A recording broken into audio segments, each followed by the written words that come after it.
اعوذ باللہ من الشیطان الرجیم، بسم اللہ الرحمن الرحیم۔ معزز ناظرین اکرام، السلام علیکم ورحمۃ اللہ وبرکاتہ۔ معزز ناظرین اکرام، آخر کون سی ایسی آفت آن پڑی کہ اسرائیل باقی ساری دنیا کو چھوڑ کر پاکستان سے ہی ایک ناجائز اسرائیلی ریاست کو ایک جائز ریاست تسلیم کروانا چاہتا ہے؟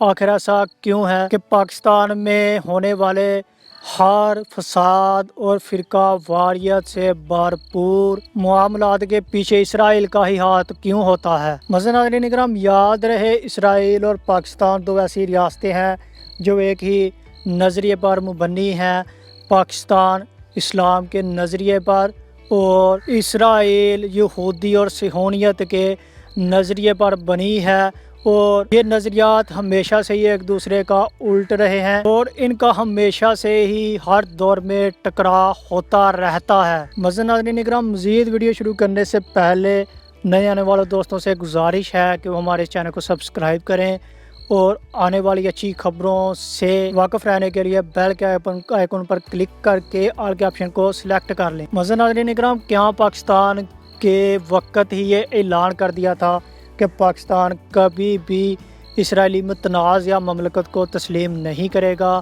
اور یہ اعلان جس نے کیا تھا وہ بابائے قوم قائد اعظم محمد علی جناح رحمۃ اللہ علیہ تھے۔ معزز ناظرین اکرام، پہلے دن سے ہی اسرائیل پاکستان کے خلاف تھا اور پاکستان کا وجود اس کے لیے باعث تسلیم نہیں تھا، اور پاکستان کے پہلے وزیر اعظم لیاقت علی خان کو ایک بڑی رقم بطور امداد لالچ کے طور پر دی گئی کہ وہ پاکستان کو اسرائیل تسلیم کرنے پر مجبور کریں۔ معزز ناظرین اکرام، یاد رہے یہ رقم اس وقت اربوں ڈالروں میں تھی۔ لیاقت علی خان نے پاکستان کو یہ بات واضح کر دی تھی کہ وہ اسرائیلی ریاست کو تسلیم کر دے، اور ایسا ہونا کسی بھی صورت ممکن نہیں ہو سکتا تھا، اور پاکستان کبھی ناجائز ریاست تسلیم نہیں کرے گا۔ ناظرین اکرام، اب سوال یہ اٹھتا ہے کہ ایسی کون سی آفت آن پڑی کہ اسرائیل ساری دنیا کا چھوڑ کر پاکستان کے پیچھے ہی ہاتھ دھو کر پڑا ہے کہ وہ اسرائیل کو ایک آزاد ریاست تسلیم کر لے۔ ناظرین اکرام، ایسا کیوں ہے؟ یہ بہت ہی عام سوالات ہیں۔ پاکستان کے بننے کے کچھ عرصہ بعد ہی اسرائیل کے ایک وزیر اعظم ڈیوڈ بن گوریان نے یہ واضح طور پر اپنے صہیونیوں کو بات بتا دی تھی کہ اسرائیل کو عرب ممالک سے کوئی بھی کسی بھی قسم کا خطرہ نہیں ہے، اور اگر کسی قوم یا ملک سے اسرائیل کو خطرہ ہے تو وہ پاکستان ہے۔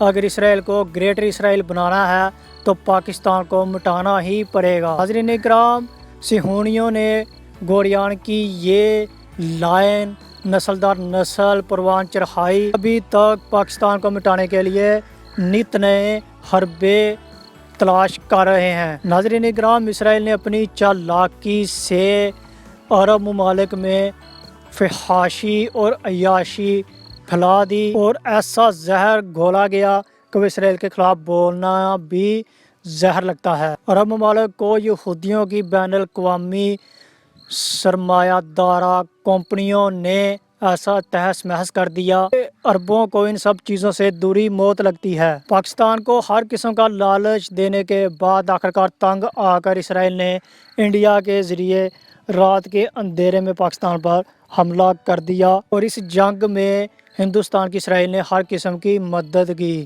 مگر ناظرین اکرام، اللہ تعالیٰ نے اس ارض پاک کی پاک فوج کی غیبی طاقت کے ذریعے نصرت عطا فرمائی، اور الحمدللہ اس جنگ میں پاکستانیوں نے دشمن کو شکست سے دوچار کیا۔ حاضرین اکرام، یہ بھی اسرائیل کی سازش تھی کہ 1971 میں پاکستان دولخط ہو گیا اور مشرقی پاکستان کو بنگلہ دیش بنا دیا گیا۔ حاضرین اکرام، بہت افسوس کے ساتھ یہ کہنا پڑ رہا ہے کہ ہم یقیناً حضور اکرم صلی اللہ علیہ وآلہ وسلم کی احادیث مبارکہ کو اس قدر غور سے نہیں پڑھ سکے جس قدر غور سے یہودیوں نے پڑھا اور سمجھا۔ تو ناظرین اکرام، یہ تھی ویڈیو کیسے لگی کمنٹ میں اپنی قیمتی رائے کا اظہار ضرور کیجیے گا، اور اس ویڈیو کو دوستوں کے ساتھ ضرور شیئر کریں۔